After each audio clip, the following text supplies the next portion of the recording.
We're all connected to our friends in this, and you don't need to look that far to see. In an instant, it's all rushing by.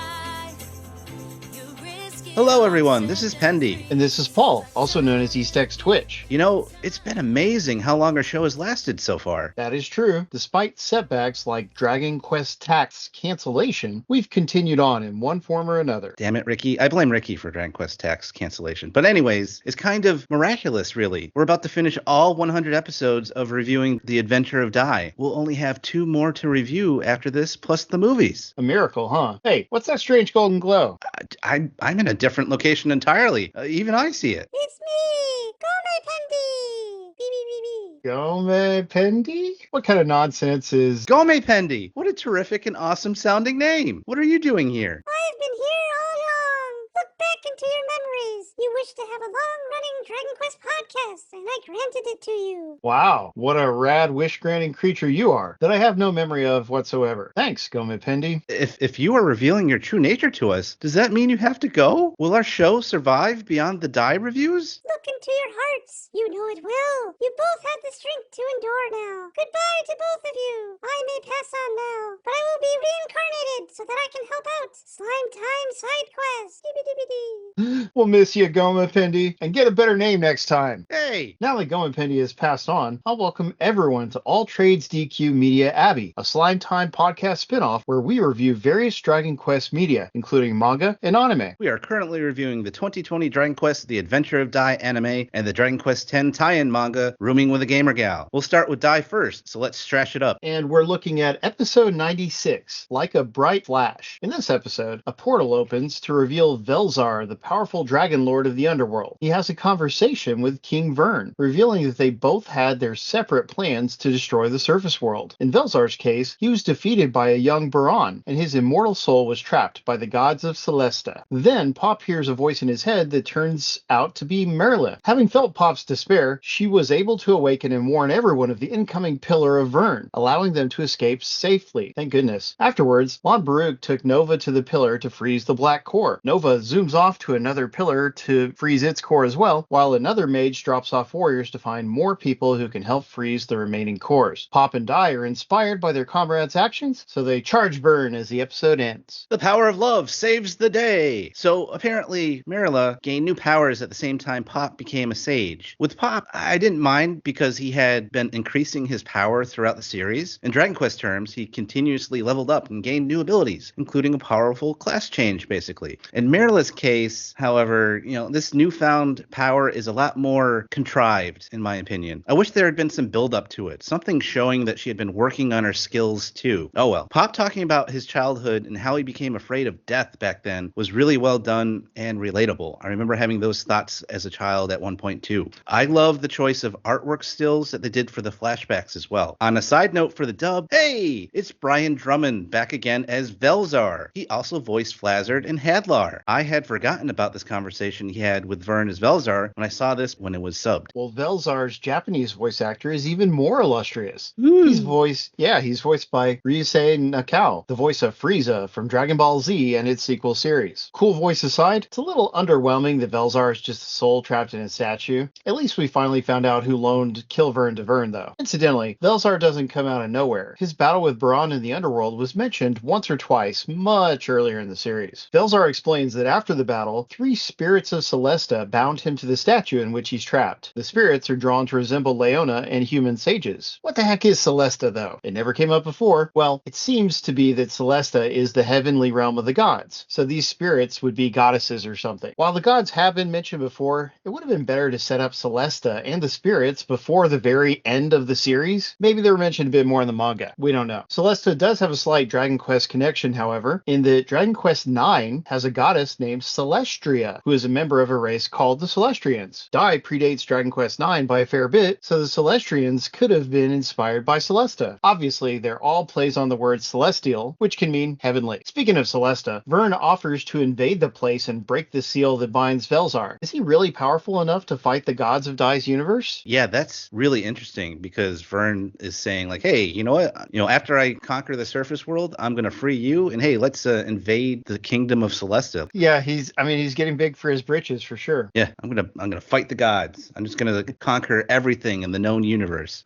Yeah, I mean, it's in fitting with his personality for sure. Anyway, I'm glad that Merla, Queen Flora, and the others escaped when Vearn tried to drop the pillar on them. As I mentioned last time, we didn't see them get hurt when the pillar fell, and now we know why. Less happily, Dai continues to be a wiener for most of this episode, lying down and crying until Pop finally motivates him with his speech and bravery. I saw it mentioned online that Pop feels more like the main character at this point in the story, and I could see it. Dai needs to pick up the slack and stay independently motivated, man. Yeah, I mean, Pop is such a key character in this series, and I love his progression as a character up to this point. Like, you can see why so many people love him in the way he becomes, he goes from like a bumbling, lazy idiot to what he is now. If only we all could do that well.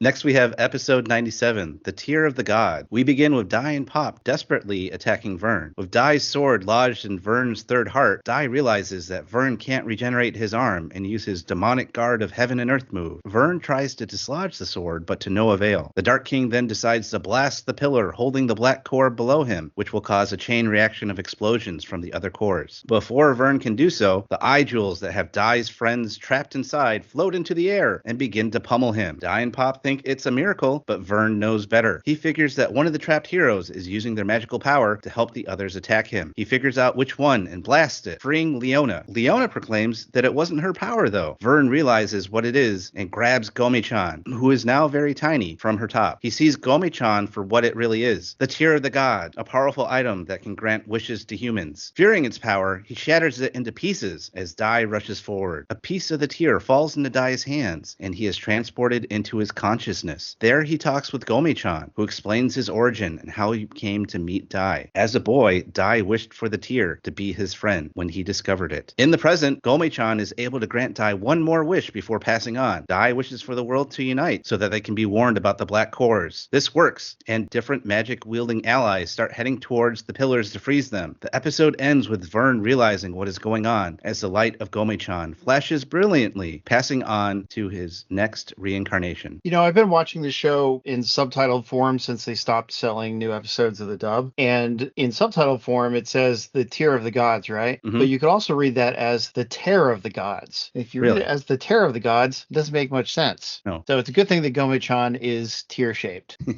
Yeah. Anyway, Pop is so tough in this episode. He gets right up in Vearn's business and fights him despite the power differential. Vearn tries to blast him with the Kaiser Phoenix, but Pop blocks the attack, seemingly using Vearn's demonic guard of heaven and earth move to do so. No wonder Pop's talking trash to Vearn at that point. I'm glad that Leona gets freed from her eye jewels so that she could be a little more active, too. In contrast, Mom, another core member of Dai's party, remains sidelined throughout the battle. That's a real shame. We finally get to hear Gomi-chan speak in this episode, as you mentioned. The flying golden slime has a cool origin. Gomi-chan's friendship with Dai is very touching indeed. It's sad that Gomi-chan will have to reincarnate and come back without memories 10 years later, but Dai's promise to find his friend afterwards is really nice. I hope he keeps that promise. And yeah, the scenes of the humans coming together to stop the black cores are awesome. The fake heroes are back. Even the people who aren't actively helping are still rooting for the heroes, such as Pop's parents and Merla's grandmother, Nabara. Good to see them. Yeah, it was great to see everybody in that scene, just either helping out or just kind of rooting for Dai to be able to overcome. This is one of my favorite episodes in the entire series. It was beautiful to see Gomi-chan's origins, and I genuinely teared up again watching this episode. Seeing Pop teasing Vearn was also very entertaining. I love when he says, Dai must be a genius or something, as he goads Vearn during their fight after he blocks the Kaiser Phoenix. Vearn is constantly frustrated throughout this episode, and it's great to see it play out with the eye jewels attacking him and Gomi-chan's power thwarting his plan. All those times they help save Dai and company make so much sense. It brought me nothing but joy when I saw the band of fake heroes making their way towards one of the pillars. Some of them even yelling about treasure the whole way. Not breaking character for sure. Seeing the world unite like that with Gomi-chan's power was really touching. I was sad to see Gomi-chan go, but happy to see his lasting impact on everyone else. I love the concept concept of a magical item from the gods gaining a soul to help a pure-hearted Dai. Such a wonderful concept and episode. Did you tear up when you watched this episode, or did you tear up?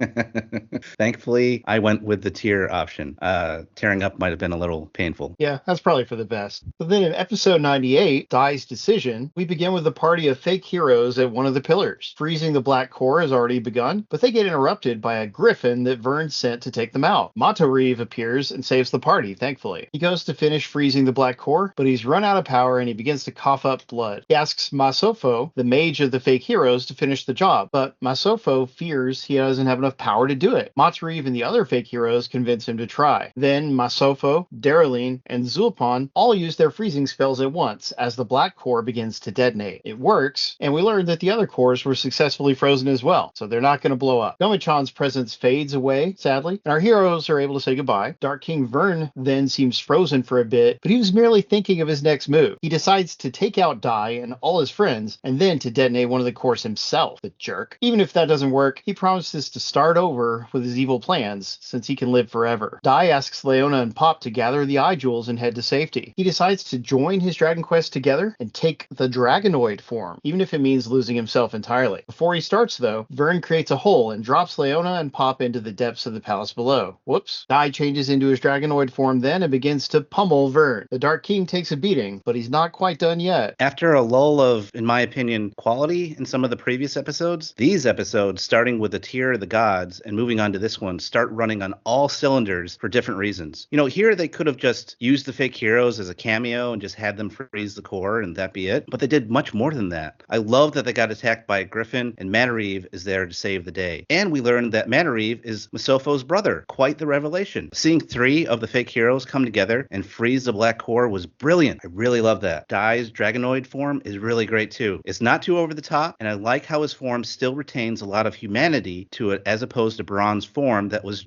almost entirely dragon-based. The beating he dishes out is fantastic too. It's well animated, and I can't wait for it to continue in the next episode. Yeah, more Reeve is always good. I was worried that he wouldn't play a part in the climax. I think Masofo had mentioned having a brother when he opened up to Pop very early in the series, so it's nice for that bit to eventually pay off. The fake heroes are so happy when they succeed in freezing the core too. We also get a great shot of Nova looking at one of the towers from a distance, and it's a very evocative picture. Nice fantasy artwork there. Speaking of pictures, Leona has to take her shirt off to carry the jewels, so now she's dressed in a way that you wouldn't see in Dragon Quest III HD 2D. Yowza. Dai is a bit foolish to announce his Dragonoid strategy to Vearn though, but that's something we'll never get away from in this series. They're just always going to do it. I like his Dragonoid look as well, even though I wouldn't have minded a more drastic change. Let's hope that Pop, Leona, and the Jewel team will be okay in that dark hole. Yeah, in the manga, it's even more provocative with Leona, and I don't blame them for toning that down a little bit, because it would have been a little weird if she was just kind of hanging out with her breast popping out as she does in the manga. So that's one I'm okay with. Next, let's go with Rooming with a Gamer Gal. We'll move on to the manga. First, we have Server 19, All Kinds of Nice. In this chapter, we learn that Satsuki's manager at work, Onita-san, is transferring to another store. On his way out, he compliments Satsuki on his work ethic and encourages him to try to become a full-time salaried employee. Onita-san adds that Satsuki needs to work on his communication skills with customers, though, particularly with women. Satsuki is amazed by the compliments, but is wary about making a move beyond his current position. Back at the house, he discusses this with Miyako, who also encourages him to try for a full-time position. When Satsuki's communication issues are brought up, she emphasizes how social he is in Dragon Quest X. He argues it's different because of the circumstances of it being an online game. She counters that online personalities are still a reflection of IRL personality potential. Satsuki thinks about it, and he decides he will work towards getting a full-time position. He realizes he can't expect life to stay the same forever, and that Miyako has shown him that he can grow as a person. This chapter opens by explaining the versatility of the nice complement in Dragon Quest X. According to the comic, players use nice in all sorts of situations. It doesn't seem that different from other chat shortcuts to me, but I guess it's particularly convenient to select from the menu. The nice setup at the beginning pays off a little later when Satsuki tells Miyako that he plans to work towards becoming a full-time employee. The next panel shows Miyako's character Goro saying nice to Satsuki's character Pausan. The chapter deals with the insecurity that people can feel when they they learn that things are changing at work. I know that many times in my life, someone has moved on from my workplace, and it makes me sad or uncertain as a result. The atmosphere and experience of a job has a lot to do with your coworkers, after all. There are times when you don't know if making a change or seeking a promotion at work will have a positive effect or not as well, so I completely sympathize with Satsuki's feelings. The chapter ends with a reminder that Miyako has helped Satsuki grow as a person. She's basically his manic pixie dream girl, an archetypal character that acts as a romantic interest and helps a guy improve his life. Well, Satsuki has always had a lot of room for improvement, so good on him for finding Miyako. He needs to put a ring on that finger. Put a ring on it. It's a little weird that the final panel is talking about Goro sparking a change inside of Satsuki, but it shows Pao talking to someone besides Goro. Seems like Goro should be the one he talks to in that panel. But you have a theory about that, don't you, Pendy? Yeah, I think it is actually Goro in that panel. I'm guessing that this is depicting when Pao first meets Goro. And, obviously in this panel, the ogre type person here does not have the helmet that Goro is known for wearing. But I think this might be before she actually gets that helmet for her character. So I'm thinking that this is actually based off of context clues and what he's talking about in the manga, that this is actually their first interaction with each other when they first meet. You might be right. This is a very thoughtful server about Satsuki getting some encouragement to take a bigger step in life. I enjoyed how natural the dialogue was from both Miyako and Onita from their discussions with Satsuki. I thought it was interesting that Satsuki compared life not staying the same forever to some Sunday morning anime. I looked into it, and apparently Sunday mornings are a big programming block for children's anime in Japan, similar to how Saturday mornings used to be really big in America. One of the anime that airs on Sunday mornings in Japan, One Piece. I mean, that just says it all right there. That's how many hundreds of episodes, just as one example. Now, I don't remember Sunday mornings being a big block for American cartoons for kids growing up, and that probably has a lot to do with people going to church and or watching American football during that time. Two things that aren't big in Japan, especially considering there are so few Christians in that country. The concept of nice compliment that you can do in the game is a fun idea. The example they show in the server title panel at the beginning is very cute. Indeed it is. Then we have server 20. So many doll boards. We start this chapter with Goro, Pao, and other members of the Heaven Slime Guild discussing doll boards. Doll board is Dragon Quest X's unique word for mounts, and they can be vehicles or monsters. In the chapter, some of Heaven Slime's longtime players are reminiscing about the time before doll boards existed, when walking was the only way to get around. Dree-san bursts in with the news that two people can now ride on a doll board together. That's pretty cool. She specifically mentions poppets because of her obsession with them. The team then meets up in a nearby location where Pao becomes Dree-san's first rider, followed by another poppet, Hina. This makes Dree-san extremely happy, almost to a scary degree. Back at home, Miyako explains that seeing the doll board riding reminds her of when she and others would ride with their boyfriends on bikes before safety laws became stricter. Satsuki becomes uncomfortable when asked about it because he's never had a girlfriend before. Deciding not to prod Satsuki further, Miyako decides to take a bath with Satsuki on her mind. Just a little bit. The opening title art with the various doll boards was really cool. I particularly like the one that involves two teeny sanguinis holding up a swing. I think that'd be one that I'd want to go for. I did some research, and doll boards are basically one type of vehicle that can have many different types of skins like the ones we saw in the manga. There's a specific mission to acquire the doll board, and then different skins can be acquired in different ways as referenced in this server. They also require a fuel called Dolceline to run that can be bought with gold. I saw another website refer to them as dollar board mounts. That means the word doll board may be a mashup of English words together, similar to conveni, short for convenience store, or aircon, short for air conditioner. You'll see this from time to time with the Japanese and Korean languages. Since doll boards can be rented and require gold for fuel, that would make sense if that were true. Dree-san used real money to get their skin for their doll board, reminiscent of our days playing tact and buying gems. Just no gotcha elements here. 1,000 yen really isn't that much either, especially with today's lopsided exchange rate. That's only $6.71 USD if you happen to be playing as an American. We also get treated to Dree-san's disturbing poppet obsession here. I can see why Satsuki is hesitant to ever meet this person in real life. This is a fun fun, dull-bored, focused server overall. And hopefully Sasaki can man up and just admit he's never had a girlfriend before. You can tell Miyako wouldn't really care either way. And lastly, I love the little inside joke about Ricky, the Dragon Quest producer. He is a producer that oftentimes would interact with the fans, so he kind of got famous that way. I feel that should be our catchphrase now every time something goes wrong. Damn you, Ricky, just like they say in Japan.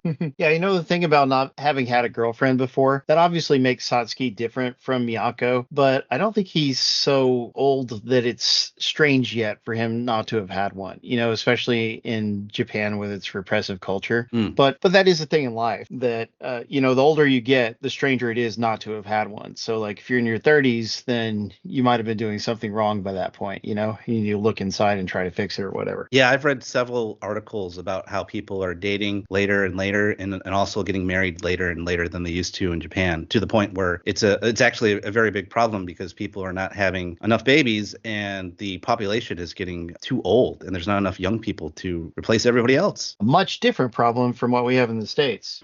Anyway, this chapter is a very gameplay-oriented one with all the doll board discussion. What a weird word to call Dragon Quest X's mounts, but at least it's unique. Mounts are a fun thing to collect and use in MMOs after all. It's funny how much Dreeson enjoys riding around with Pow and the other puppets, and yeah, it's intense, but I also find it endearing. Miyako mentions bike laws, and I'm reminded that Japan actually created stricter motorcycle laws at some point in its recent history as well. There's a popular tokusatsu franchise called Kamen Rider that used to focus on motorcycle riding superheroes. Well, the modern shows feature far less motorcycle riding because of the newer restrictive laws, which is a real shame. I mean, it's hurting the country's art. They're likely different laws than the bike laws that Miyako talks about, but it's the same kind of thing. Anyway, I'm glad they squeezed in a little relationship talk at the end of the chapter. I want Satsuki and Miyako's romance to bud. It's nice that Miyako is thinking about Satsuki when the chapter closes as well. Indeed. And hey, everybody, we only have 2 more Dai episodes to go in the series. That's right, and I can hardly believe it. Next time, in place of reviewing a 3rd episode, we'll do an overall review of the show and our final thoughts on it. Maybe we'll even touch upon what we would like from a sequel series, if they ever do one. Yeah, maybe a little Velzar action. That's what I would think. And then in our future podcast episodes, we'll be discussing the short Dai movies that we haven't reviewed yet. And then we'll move on to a Dragon Quest parody show that we think you'll really enjoy. So look forward to it. And with that, we wrap up this episode of Alltrades DQ Media Abbey. If you want to prepare for our next episode, be sure to watch episodes 99 and 100 of Dragon Quest: The Adventure of Dai and read chapters 21 and 22 of Rooming with the Gamer Gal. You can watch the Dai episodes subtitled on Crunchyroll or dubbed on Hulu. And Rooming with the Gamer Gal is available through the Manga Up app. We're a non-profit podcast. We won't wish away your hard-earned gold when we can offer you quality content for free. But if you do have some extra gold that's just completely burning a hole in your wallet, pouch, bottomless bag, dole board, or treasure chest, and you'd like to donate anything to a website that's been supporting Dragon Quest fans for over 25 years, stop by the Dragon's Den by clicking the link in the show notes. There are several ways to support the Den, including the affiliate links that don't cost you anything extra when making other Dragon Quest purchases. And we're getting closer and closer, less than a month away from getting Dragon Quest 3 HD 2D, so make your reservations for that, everybody. Can't wait, baby. And we even have a Slime Time t-shirt that was designed by our resident artist, Dwayne. See the link for it in the show notes. As part of the Slime Time Extended Universe, or STU, you can direct comments or questions for the podcast on X and Instagram at DQ Slime Time. And you can follow me on Twitch at twitch.tv/EastXTwitch. Come watch me play a variety of games every Saturday, kids. Join in tons of Dragon Quest discussion at the Dragon's Den forums and Discord, and the Dragon Questers and Slime Time Facebook groups. We'd like to thank everyone that made this podcast possible, including Pendy, Woodus, the Dragon's Den, and Ricky. Damn you, Ricky. Oh, Ricky. Please like, subscribe, and write a review for the podcast. We'll catch you later, everybody. Don't hate, appreciate. Time to zoom on out of here. Beep, beep, beep, beep.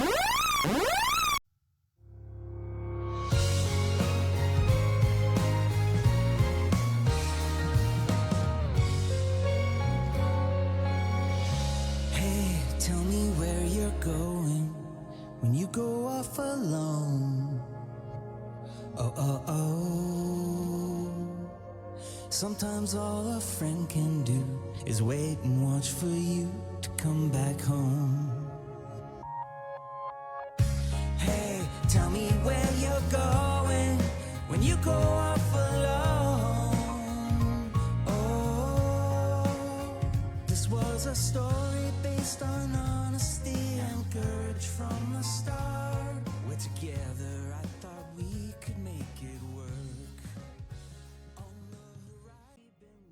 This is slime time! General Flazzard here! Beware my five-finger flare!